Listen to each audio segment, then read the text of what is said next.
Assalamualaikum warahmatullahi wabarakatuh. Di video ini kita akan melanjutkan materi mengenai momentum dan impuls.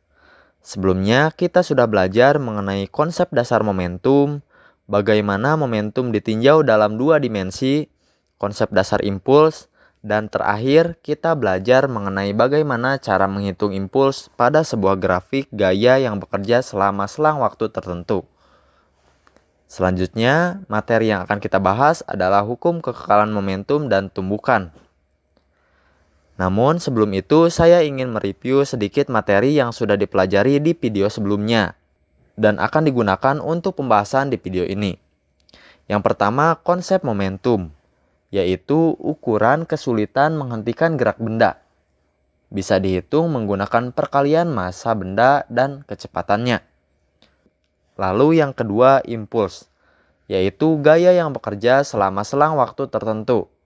Bisa dihitung menggunakan perkalian gaya yang bekerja pada benda atau sistem dikalikan dengan selang waktu gayanya. Dan terakhir, hubungan momentum dan impuls, yang didapatkan kesimpulan bahwa impuls yang diterima benda besarnya sama dengan perubahan momentum benda, atau secara matematis dituliskan seperti ini. Oke, kita mulai pembahasannya ya. Di sini saya memiliki dua buah benda A dan benda B, yang ditempatkan di atas permukaan bidang yang licin. Mengapa harus di atas bidang yang licin? Itu supaya tidak ada gaya luar yang bekerja pada benda. Contohnya seperti gaya gesek. Diketahui benda B ditempatkan di depan benda A, dan benda A memiliki kecepatan yang lebih besar dari benda B. Jika bergerak secara bersamaan, sudah pasti benda B akan terkejar oleh benda A. Jika ada di satu jalur yang sama, maka akan terjadi tumbukan seperti ini. Saya jeda dulu animasinya ya. Sampai bertumbukan dulu.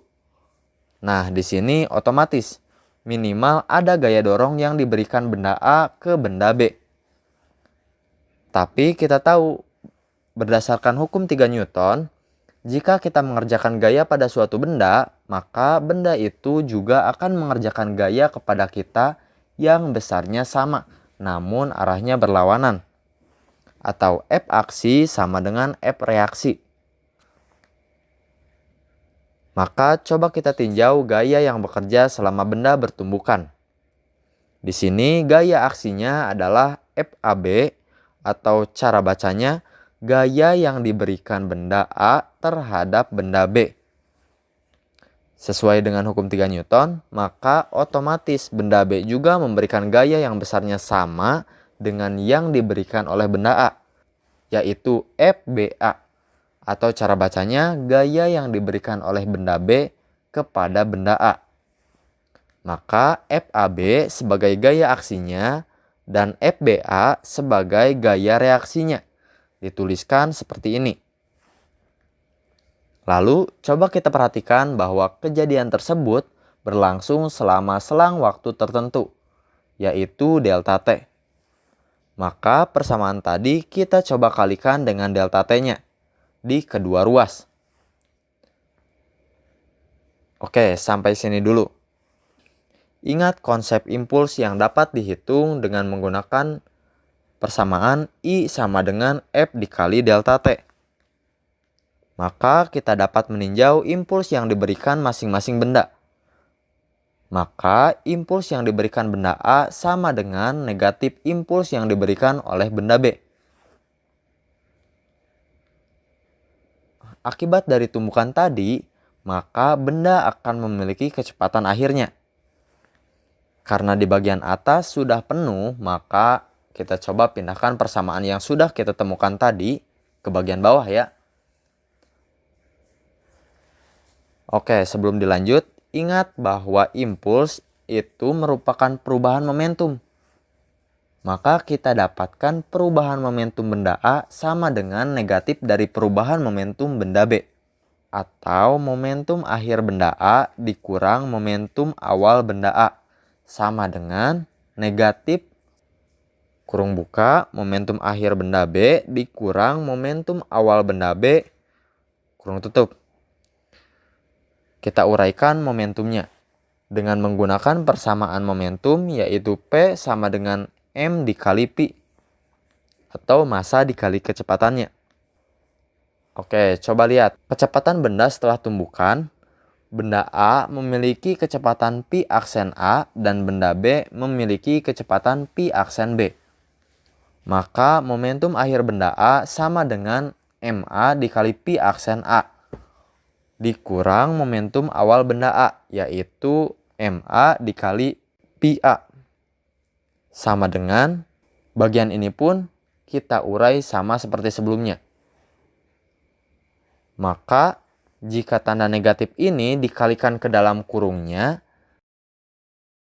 kita peroleh negatif MB dikali Pi aksen B ditambah MB dikali Pi B. Karena di sini penuh, kita coba pindahkan ke slide selanjutnya. Oke, kita tadi sudah dapatkan persamaannya seperti ini. Saya coba kumpulkan momentum akhir dan momentum awal benda masing-masing di satu ruas dengan cara memindahkan ruasnya dari kiri ke kanan atau dari kanan ke kiri. Saya pindahkan yang bertanda negatifnya dari kanan ke kiri atau dari kiri ke kanan, maka otomatis akan bertanda positif. Maka kita dapatkan persamaannya seperti ini.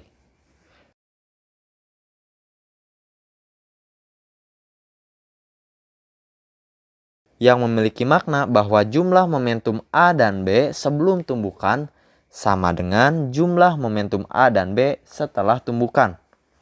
Artinya momentum itu bersifat kekal. Nah, itulah yang menjadi bagian hukum kekekalan momentum. Secara sederhana, jika tidak ada gaya luar yang bekerja pada sebuah sistem,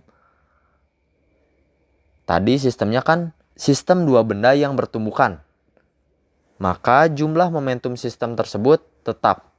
Dan persamaan yang kita temukan di akhir tadi dinamakan persamaan hukum kekekalan momentum. Baik, itulah pembahasan mengenai hukum kekekalan momentum. Untuk pembahasan mengenai tumbukan, kita akan lanjutkan di video yang terpisah. Sekian untuk pembelajaran hari ini. Mohon maaf jika ada kekurangan. Terima kasih. Wassalamualaikum warahmatullahi wabarakatuh.